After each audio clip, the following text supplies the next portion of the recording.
Chapter 2. Metropolitan Hospital. After a few inquiries at the main reception desk, we were finally given the location of Jose's room at the hospital. Eventually, when we reached the floor, it was obvious that gaining access would be no simple matter. There was a bored-looking police officer sitting outside. I thought I might start with a little gentle persuasion. It can sometimes work, even on police officers. I should know. I used to be an NYPD officer before I set up my own business. "Excuse me," I said, showing the officer my investigator's license. "I represent Mr. Jose de la Cruz. Would it be possible to speak to him? The lady here is Ms. Delgado, sister of Mr. de la Cruz." The officer was unimpressed. He looked me up and down and said flatly, "Sorry, sir. No one's allowed in, and that's official." I wondered if he was going to be one of those people who get their job satisfaction by creating difficulties for others. I wasn't going to take no as the final answer. "Come on now, just a quick word. Won't do any harm." "No," replied the officer sharply. "This guy's a suspect. He's wanted for questioning." "Suspected of doing what?" I demanded. "Has he been charged with any crime?" "Don't know and no." "Thanks for all your cooperation. Give me the name of your boss, will you?" I asked. It was Captain Oldenburg, a familiar name. Oldenburg and I had worked together at the NYPD. That was over 15 years ago, when we'd both been patrolmen on the streets of the Lower East Side. Since I'd left the NYPD to become a private eye, Oldenburg had risen through the ranks and had now been promoted to captain. Every now and then our professional paths crossed. Oldenburg was the sort of guy you didn't forget in a hurry.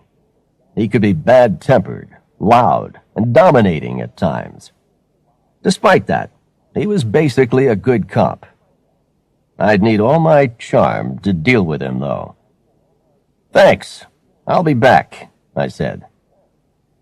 Stella was looking furious. "Nat, exactly what is going on here?" she demanded as we walked away from the room. "Are you just going to take no for an answer?" "Stay calm, Stella. In this situation, we need friends, not enemies. I'll call Oldenburg." I phoned police headquarters and was put through to Oldenburg's office. He wasn't exactly pleased to hear from me. That was normal. He was even less pleased when I asked if Jose was free to leave once the doctors had given him the all-clear. "You've got to be joking, Marley," he shouted. "There's no way I'm going to let that guy out on the streets. He's being held on reasonable suspicion. I've had a crime scene team examining the car de la Cruz was found in, and I'm waiting for the results of forensic tests." Tests to examine what? Bloodstains on clothes? DNA? A weapon? I tried my charm on Oldenburg again. "I'd be interested to know what those tests would be for," I said. "Sure you would. Marley, you know I can't reveal any details of evidence until the suspect has been charged." It was the answer I'd been expecting. No harm in having another try. "Have you established who was the owner of the vehicle?" I asked hopefully. "Same as my previous answer," he replied bluntly. I got the impression that the captain was enjoying himself. One last attempt to make some progress. "Okay, Oldenburg, I know your position. Rules have to be obeyed. But if my client hasn't been charged, why can't I speak to him? I have his sister with me, and she's upset in a big way. Just 10 minutes? And I'll agree to the police officer being present too. All right, Marley. Have your 10 minutes. I'll call the officer and tell him to expect you. We hurried back to speak to Jose. The officer showed us into his room. Jose was sitting up in bed, with a bandage around his head and an IV drip attached to his arm. There was a hopeless expression on his face.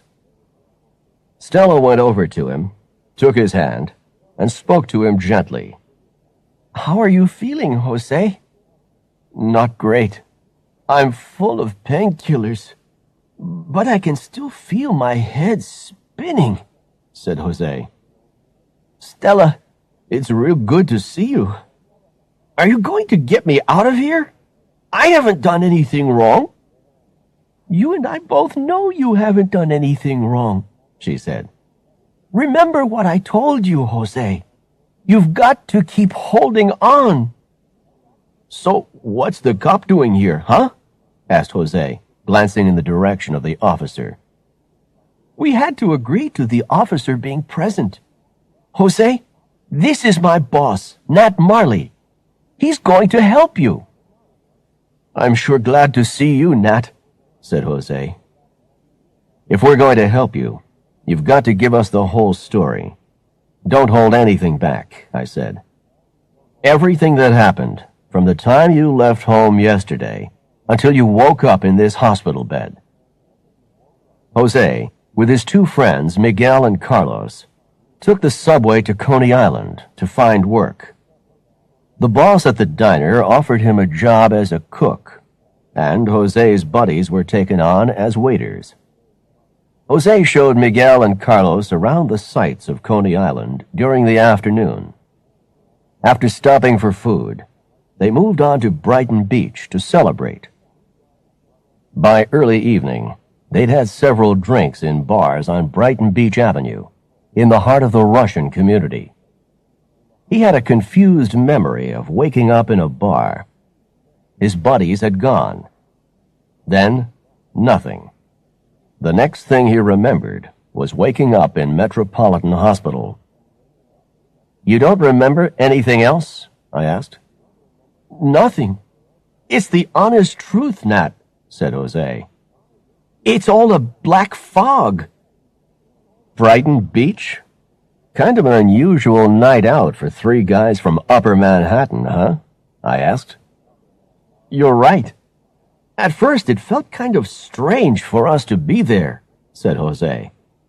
"But people were nice and didn't mind three outsiders having a night out. One bartender got friendly when we asked him about all the different vodkas." "Now, think hard, Jose. Can you remember anything else?" I asked. "Nothing," he replied. "What happened to Miguel and Carlos?" "I can't remember." It didn't look good. Jose had been found unconscious at the wheel of a car that wasn't his. He had no memory of what had happened after passing out in a Brighton Beach bar. "Jose, I know you don't have a driver's license, but can you drive?" I asked. "No way, Nat. I've never tried. And even if I could, I'd have been too drunk to drive." The police officer interrupted us. "Time's up, Mr. Marley." There wasn't any point in asking for more time. I didn't think we were going to learn anything more of value. As to what had actually happened, it was still a complete mystery. Was Jose the victim, or was he the guilty party? My impression of him from our brief talk was of a harmless, ordinary guy. A guy who had gotten into some sort of trouble and had no explanation for what had happened. It wasn't looking good. There was some small hope, though, since I'd gotten clients out of worse situations than this. Jose needed a lawyer, urgently, and I knew just the woman for the job, Lena Rosenthal. She was capable, intelligent, and tough. Someone who could stand up to Oldenburg. As soon as Jose was charged with a crime, then we would have something concrete from the NYPD. Otherwise, we were just operating in the dark. Stella had to get back to her family, so I gave her the rest of the day off. I just wished I could say something that might give her some comfort. But I knew whatever I said would be inadequate. Once I had more information, then I might be able to offer her some hope. The next day, the temperature was close to freezing. A layer of frost covered the windows of cars parked on the street overnight. I'd arrived at the office early and was just putting the breakfast coffee and donuts down on the desk when the phone rang. A familiar voice barked at me. Captain Oldenburg. "Marley, just calling to tell you that your client, De La Cruz, is still being held at the hospital. I wanted to get him moved to headquarters for further questioning, but the doctors insisted he be kept under observation. I'm still waiting for the results of the tests on bloodstains found on his jacket and a wallet in his possession." Oldenburg had given away a few more details. Bloodstains? Things were getting more serious. In desperation, I said, "Oldenburg, my client can't drive. And what's more, the alcohol level from the blood tests should indicate he'd have been incapable of driving anyway." "Marley, don't make me laugh," he replied. "My client needs to consult his lawyer. With your permission, I'd like to take her over to the hospital this morning. Any objections?" "Be my guest, Marley. I'll call the officer on duty and tell him to expect you." By now, Stella had arrived. I told her the latest developments. She took it all in silently, then sat in front of her computer with her head in her hands. I arranged to pick up Lena Rosenthal. Later, as our cab headed up First Avenue towards the hospital, I gave Lena all the details she needed about Jose's case. I also explained how I was involved. "Lena, this isn't just a routine case for me. This guy's the kid brother of my assistant, Stella Delgado. Stella's been working for me so long that she's like part of my family. I feel responsible for both Stella and Jose. You could say it's personal this time." Lena nodded. "Thanks for telling me, Nat. Anything else I should know?" "I should warn you about Captain Oldenburg. He has a reputation for being aggressive and insensitive." "Oldenburg and I have met before. I know what to expect," replied Lena. At the hospital, before we saw Jose, a doctor took us aside. "Excuse me, are you family?" she asked. "We represent Mr. De La Cruz. The name's Nat Marley, private investigator," I replied, flashing my ID at the doctor. "This is his lawyer, Ms. Rosenthal. We have permission from the NYPD to visit our client." "Thank you. I'm Dr. Erickson. Mr. De La Cruz has been under my care since he was admitted. His condition has been giving me cause for concern. In the accident, he received a heavy blow to the head. So far, his condition has been stable, but there have been some symptoms that worry me. He's complained about seeing double images, and he has twice lost consciousness, though very briefly. And also there's some memory loss. So I must warn you not to put Mr. De La Cruz under any unnecessary stress. He's been through enough already, and with any further stress—" "Understood, Doctor. We'll take great care." Before seeing Jose, Lena turned to me. "It would be a good idea not to mention anything about the forensic tests. This guy sounds scared enough already." I nodded my agreement. Eventually, we were allowed in to speak to Jose. He looked at us with dull eyes and raised a hand to acknowledge us. I could see the despair in his eyes. Lena went over exactly the same questions as I had asked before.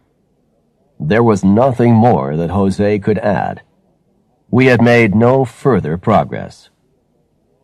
As we were leaving, Jose cried out hopelessly, Nat, for God's sake, get me out of here! I'm going out of my mind!